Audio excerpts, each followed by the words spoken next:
thank all of you for coming to the meeting tonight. I sent out some preliminary information to members of my panel. Did everyone receive the information, or did anyone think they got it and didn't get it?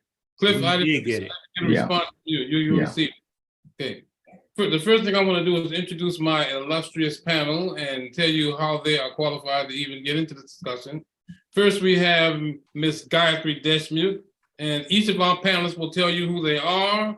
They will tell you what their favorite self-help book is, and because it impacts their style, they're going to tell you what their birth order is, whether they were the oldest child or youngest child.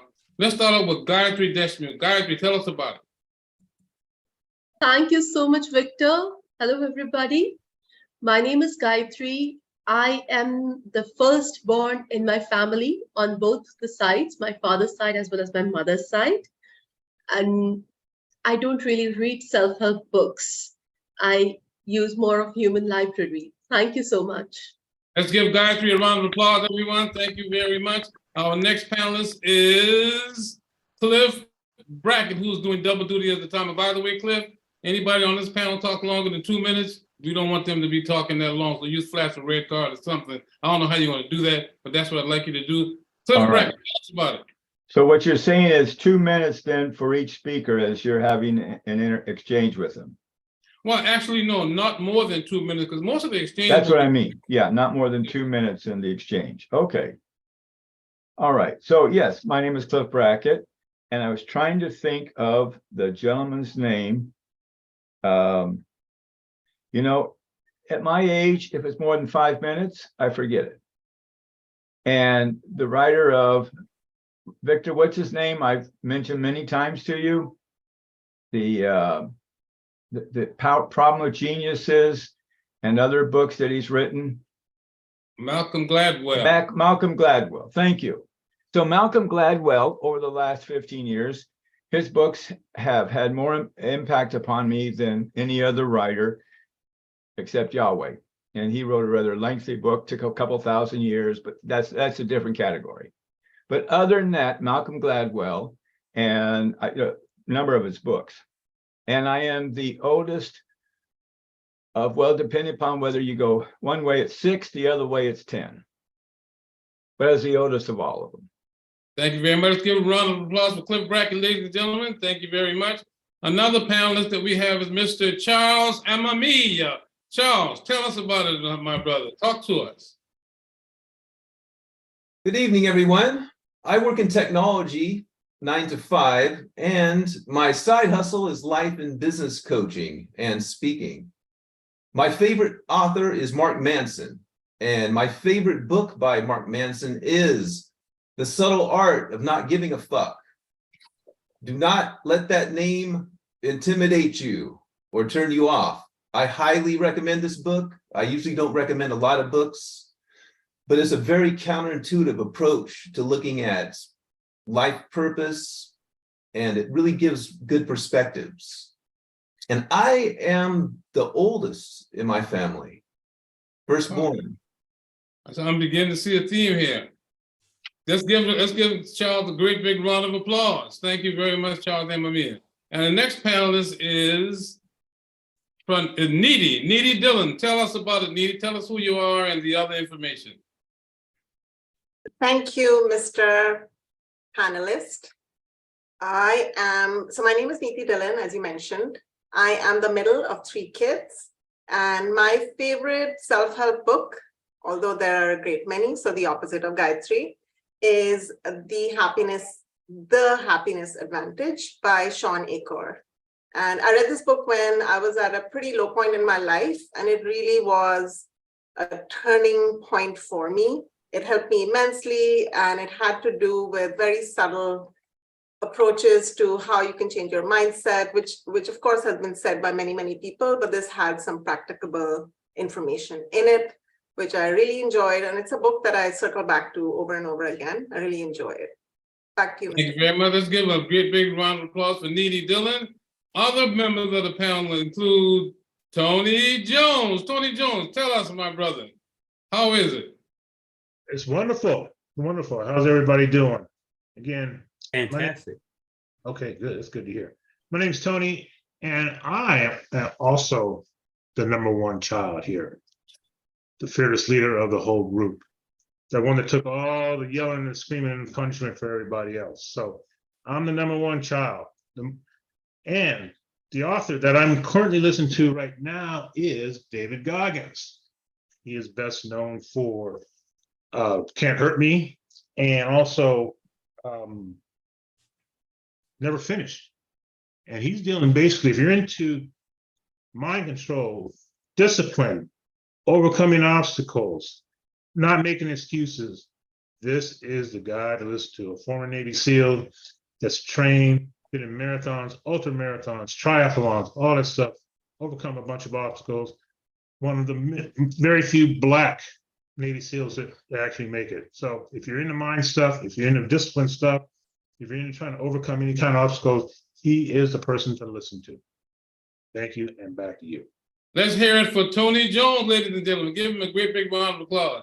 And last but definitely not least is our Toastmaster of the day, Mr. Leon Williams. Repeat your name and tell us the other two answers, Leon. Greetings, everyone. Again, Leon Williams here. And my books are eclectic in a way that I don't really have a specific authors or things that I read.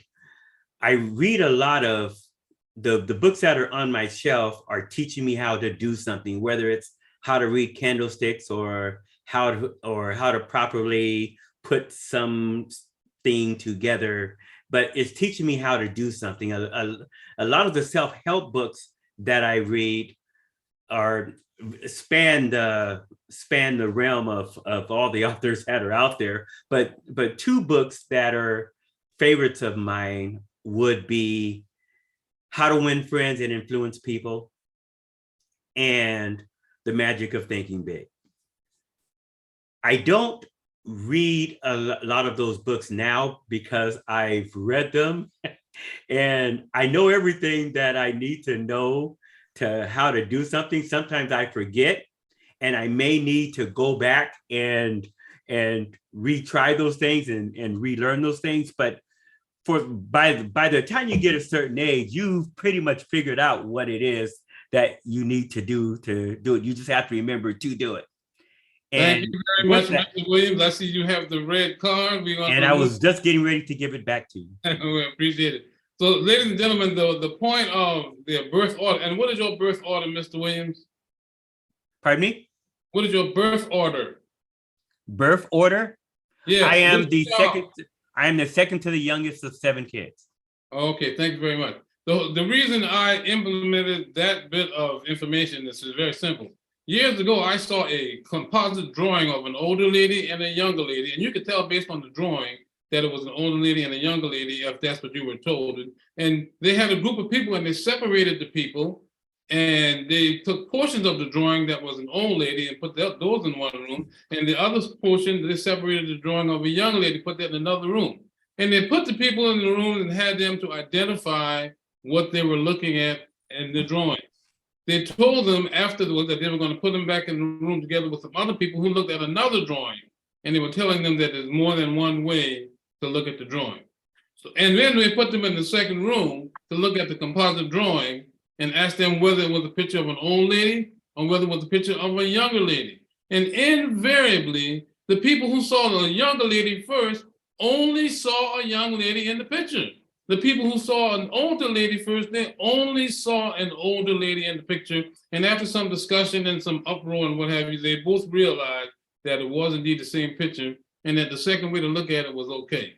The point of that is oftentimes the way that we approach a situation, the way that we see something has already been decided before the event even happened.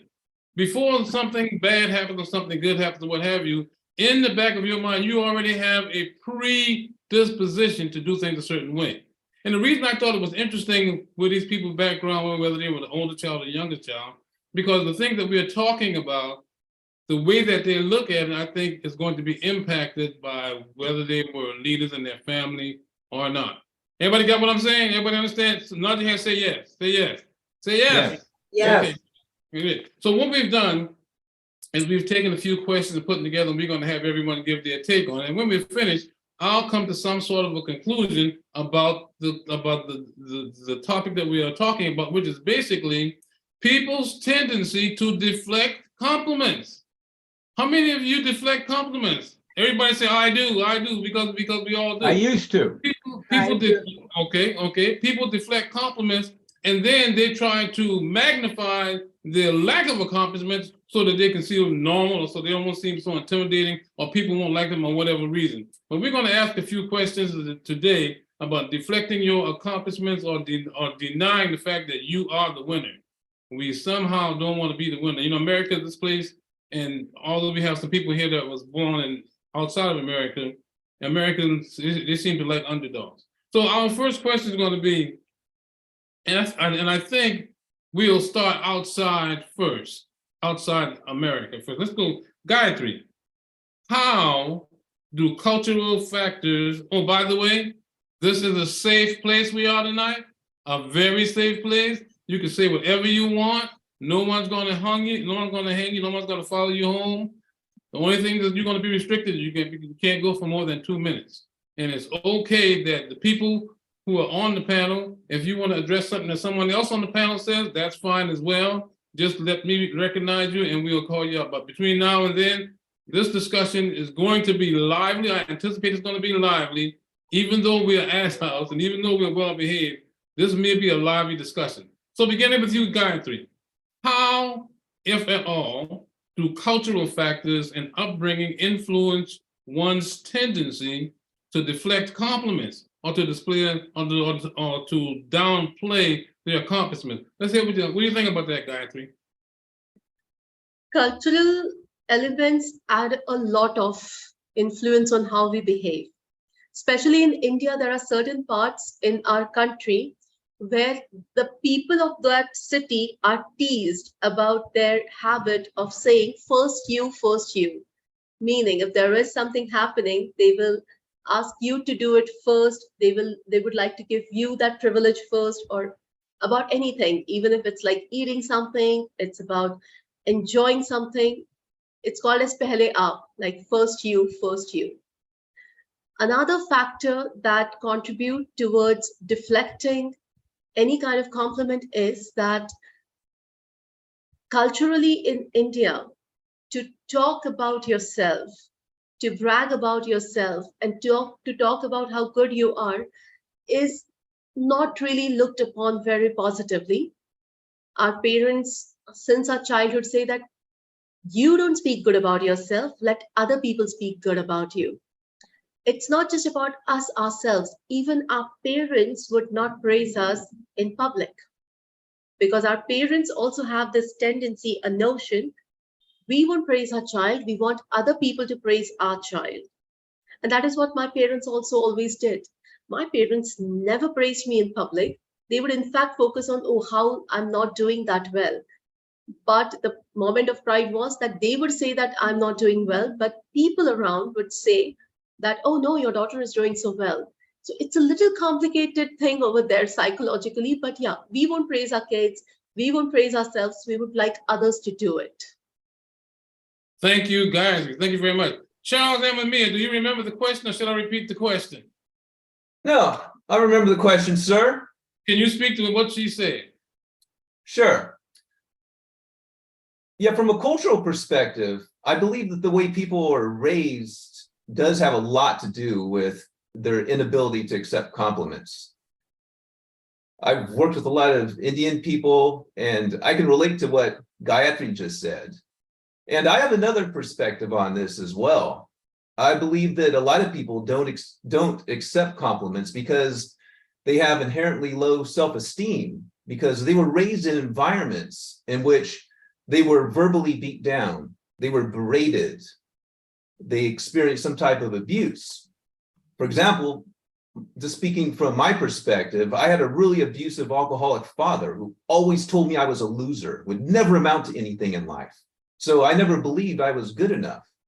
And that feeling that I wasn't enough unconsciously programmed my mind to believe that I was less than. And from that point on, I had a hard time accepting compliments. And another reason that's very related to low self-esteem that a lot of people have a hard time accepting compliments is because they have something called imposter syndrome, which is this belief that it's just a matter of time before we're going to make a big mistake and people are going to find out we're incompetent. Moving on to you. Thank you very much, Charles. Moving on to you, Mr. Tony Jones. Have you ever had some of the challenges that Mr. Amamiya speaks of, where you didn't feel like you could cut the mustard? Yeah, me, like both Gayatri and Charles, didn't grow up in a home that parents gave out compliments very often. With me, my dad was a military guy, and he was strictly by the book. And there was a lot expected out of all of us kids, and especially being the number one kid, I had to take on the responsibility and set the tone for everybody else. So whatever I did had to be on point, on time, and on schedule. And with that, even with doing all that, I never got the feedback or any kind of compliments to say, hey, you did a good job or you didn't do a good job. And when it did come, it didn't seem like it was a compliment. It just seemed like it was just something to kind of tease me for that particular moment, just so he can say something and so I can keep doing what I was supposed to be doing. So now, even today, I don't accept compliments well, because again, sometimes a compliment is a backhanded compliment. It's not really meant as a compliment, it's just meant to appease somebody at that particular point in time. And so I just kind of blow it off and not pay much attention to it. So it just goes back to not getting it in the beginning, not being able to accept it in the beginning, and not really knowing what a true and a meaningful compliment might be. That's why sometimes I accept it, sometimes I don't, sometimes I blow it off. So I have something in common with both Gayatri and Charles in the sense that, again, as a number one kid in the family, you're expected to do so much, and you're supposed to follow in your footsteps of your father. Plus, he wanted a lot more for us than he had. He didn't have much. He just red lighted you, brother. He just red lighted you. Okay.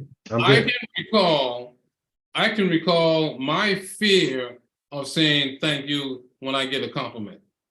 Now, you tell me if you ever have this fear. Someone says, hey, man, that's a nice suit that you have on, right? And you be like, why? Yeah, thank you very much. I appreciate you saying that. They go, I was just joking, man. You look like an old man. Anybody afraid that after the compliment, after you already received the compliment, the person going to tell you I was joking? Did that ever happen to anybody? Anybody have that fear? And then do you think it's culturally related, or you just think it's my oddity? Leon Williams, talk about the culture and its effect on your ability to accept compliments. Is this related to the last question, or is this? Oh, no, we only had one question. How do cultural factors and upbringing influence one's tendency to deflect compliments or downplay their accomplishments? That's the question we're answering. I just threw in the story because in my culture, the parents were very, very strict. And that's why I was so scared all the time.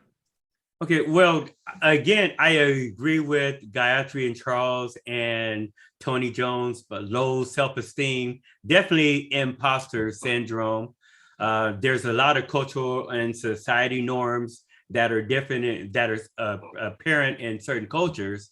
But I'd also like to talk about fear of failure. We tend to a lot of people tend to downplay their successes because they want to avoid the pressure of having to live up to the high expectations of people.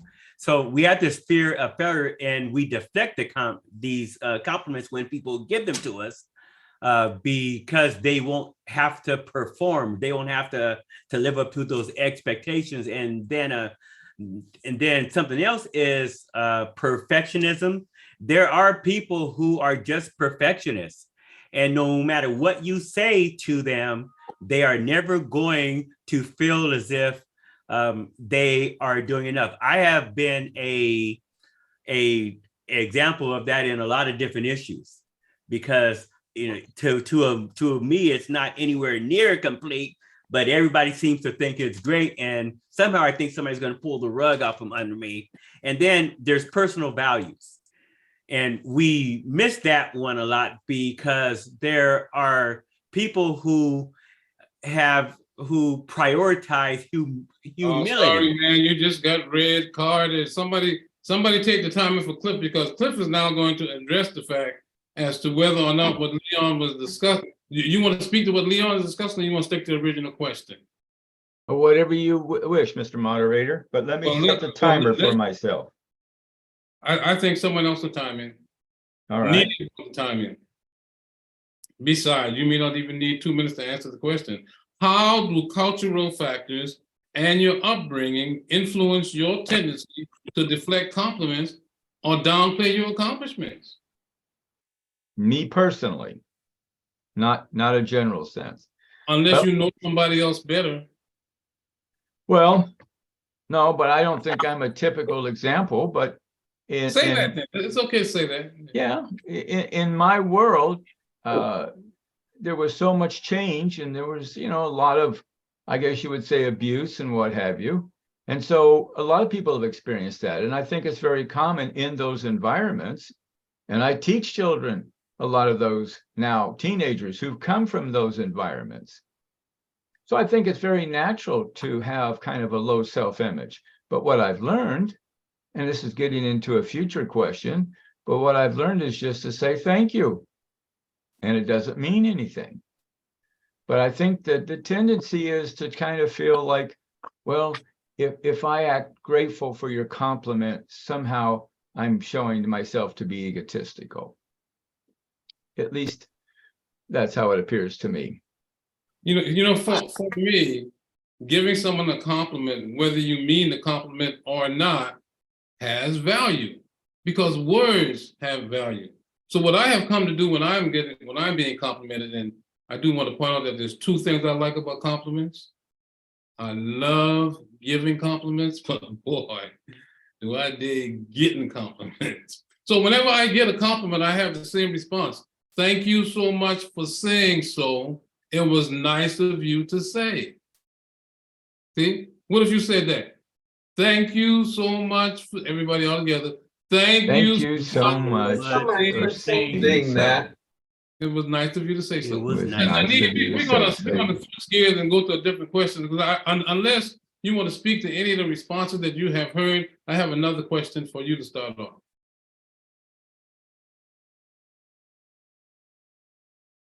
Needing? Oh, were you asking me, Victor? Yes. Do you want to I'm speak to sorry, anything? I You want think to I speak missed to that. anything any of the panelists said, or are you ready to go on to the next question?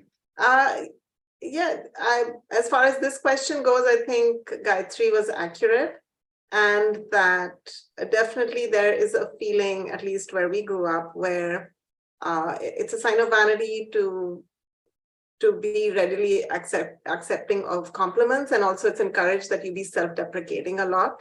And of course, we'll go ahead and discuss some of the issues that come with that. Back to you, Mr. Panelist. So despite the cultural influence, I think I'm on the right track when I say that even though the influence may be cultural, there are, as a result of the culture and other things, some psychological factors that make someone deflect compliments. Charles and Mamiya, what psychological factors contribute to an individual's inclination to deflect compliments or to minimize their achievements in your view? I think one of the worst psychological factors that contributes to this phenomenon is that harsh critic that we all have in our heads. It's that critic that tells you you're not smart enough, you can't do it, you don't look good enough. People are going to find out you don't know what you're doing. And when we hear that harsh critic in our heads, it really tears us down psychologically, because it makes us not want to take risks. It makes us not want to reach higher. It makes us hear a compliment such as, oh, you did a great job, and say, oh, no, I didn't do that good a job. Even if we believe that we did a good job, that harsh critic oftentimes overpowers the rational part, the prefrontal cortex in our minds, and it tells us that we didn't do a good job, that we're not enough. And that harsh critic is oftentimes that voice of our parents, the peers who beat us down mentally in the past. And it's that committee in our heads that constantly tells us that we're falling short and we're not doing good enough. Thank you, Charles Emmanuel. Gayatri, would you speak to what Charles said? What about the psychological factor? And I happen to know that you are a meditation specialist and some of that is psychological. Can you speak to the psychological factors that may be contributing to an individual's tendency to deflect compliments? Yes, Victor. One of the aspects which I have observed in a lot of clients who I counsel, the psychological factor that they go through is imposter syndrome, as Charles mentioned in the first question. As someone who was going through imposter syndrome for a very long time, I think I can explain what that actually feels like. We are given a task, we do it well, but the fear is, what if I say that I have done a wonderful job and somebody negates it? It's not the fear of failure, it's the fear of what if people don't acknowledge my contribution. So before somebody else says something negative about me, let me say negative about me, which opens up the door for people to say, oh, no, Gayatri, you did all well. You don't have to think like that. Until very recently, whenever I was complimented, I would usually go on saying that, no, nothing like that. Oh, no, not at all. No, there are so many better people than me. But then a while ago, I met this person called Victor Irving Jenkins, who messaged me that you really need to start taking compliments. And my responses did change from no, but still that cultural impact is there on me. So I am still not very readily accepting the compliments, but I'm at least now writing, thank you so much. You're very kind to say that. I'm not completely negating them, but at least I have arrived at a point where I'm neutral about it. So the psychological factor, I think it's more to do with the fact that the fear, what if somebody else doesn't think of me as good enough, that external validation that we need as human beings. Once that is gone, I don't think that would be a problem. Victor. Thank you very much, Gayatri. Needy, what about the psychological factors that impacts an individual's tendency to deflect compliments? Can you speak to that, or do you agree with what's been said so far in any way? I agree with what Charles and Gayatri have been saying about having psychologically, why would you deflect a compliment? It's because you have a perception of yourself that feels like this is, and we're not talking here about cultural and external factors that may point you in the direction of not wanting to acknowledge it because you feel like it may look vain. We're talking about how you perceive yourself. And I think that the way both of them pointed it out is similar to what I perceive. Although I think what I feel about imposter syndrome is a little bit different, is that you genuinely feel like whatever you're accomplishing and wherever you're reaching, you feel it's not because of external validation. Internally, you feel like you're not really worthy of that. And somehow you've just gotten lucky in achieving whatever you're achieving. So I think it's a genuine feeling that a number of people have, from podcasts to books, even famous people who are already famous might have that feeling when they get on to a public forum, even though they've been there numerous times, they may have that feeling that I'm actually don't deserve to be here. And it may not be because of external validation, because you're already doing well, you're already being acknowledged for it. And you just have internally a feeling that, you know what, I don't think I'm actually that good, or somehow this is a matter of luck and I've just reached where I've reached without having that skill set. I do want to reiterate that you don't have to wait for me to call on you if something hooks you, or so you want to say something, just raise your hand and address it at the moment you get it. Because I know sometimes when the thoughts come, you want to deal with it at that moment. Meanwhile, no one's raising their hand. Leon, tell me about the psychology of it all. The psychological factors that contribute to somebody not saying, I'm great. What is interesting is I thought that this was the question I was answering last time. So I'll just quickly reiterate the three things that I mentioned. And the first one was fear of failure. The second one was perfectionism, and then the third one was personal values. And that is all psychological. Just think about personal values. There are people who prioritize humility and modesty over. No, that's for the whole meeting, Victor. Oh, it's a whole meeting. Go on, Leon. Go on. Okay, who they prioritize humility and modesty over personal recognition and accolades. And so these psychological factors that are going on have a humongous effect on the how we feel about things, and also contributing to our low self-esteem and fear of failure. So back to you, Mr.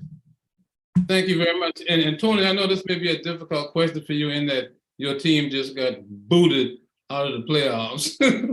Would you please share your take on the psychological factors that contribute to somebody's inclination to deflect compliments, which your team don't have to deflect any compliments now, do they?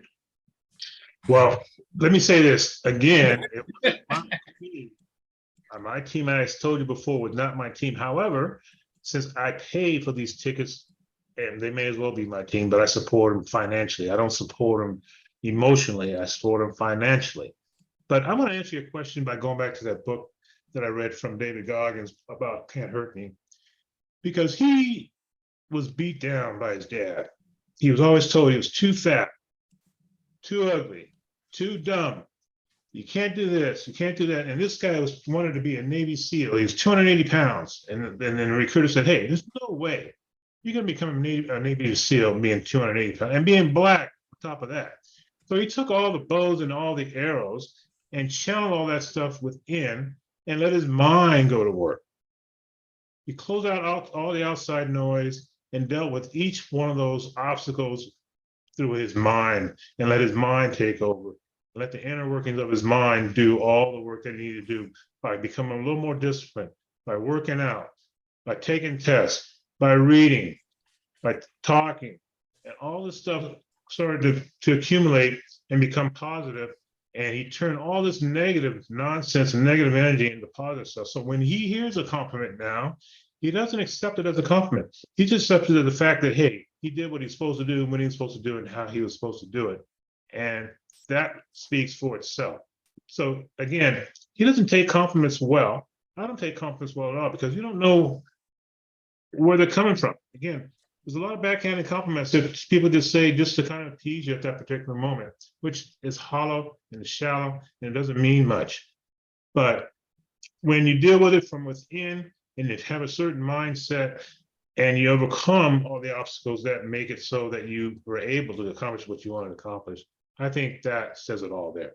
So with that, Thank you very much, Mr. Tony Jones. We're going to move a little ahead in the interest of time. And Cliff, what we are going to ask you is an area where I happen to know that you excel, but what role can mentors, coaches, and supportive communities play in helping individuals embrace their accomplishment and respond positively to compliments? What role can mentors? Well, I think, first of all, being willing to be coached or mentored puts one into a state of humble humility that allows them to accept advice and wisdom and guidance from others. And for myself, for many years, I thought if I was to allow somebody to coach me, it meant I wasn't good enough. And that was a very negative self-image to begin with.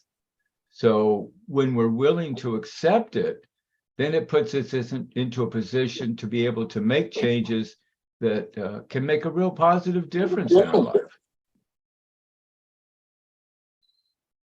So that would be my response, Mr. Moderator. Okay, thank you very much.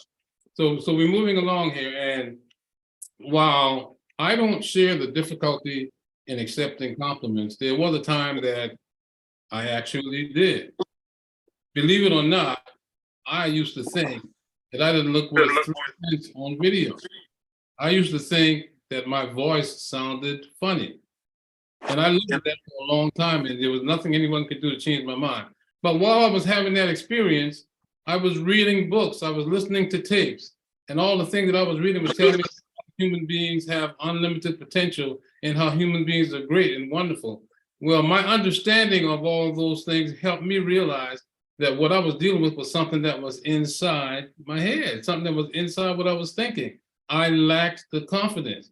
And some of the resistance to receiving compliments actually comes from not having the confidence that what you do right. So what I did, I got a silver lap. You may have seen a silver lap counter before, and the silver lap counter allows you to count the number of times that something happened. So what I did is, when I was at home or driving or what have you, I would say, I love myself. I love myself. I said so many times. So, and it wouldn't matter who was wrong, but most times my wife, I just kept saying, I love myself. I love myself. And over a period of time, I started feeling differently. And now when people give me a compliment, it doesn't even matter what the compliment is. I tell them, thank you. I appreciate you saying so. And on a subconscious level, I believe them. And the reason I believe them is because I've already been telling myself that myself. I've been telling myself that already. So when someone gives me a compliment that I have already been giving myself credit for, of course.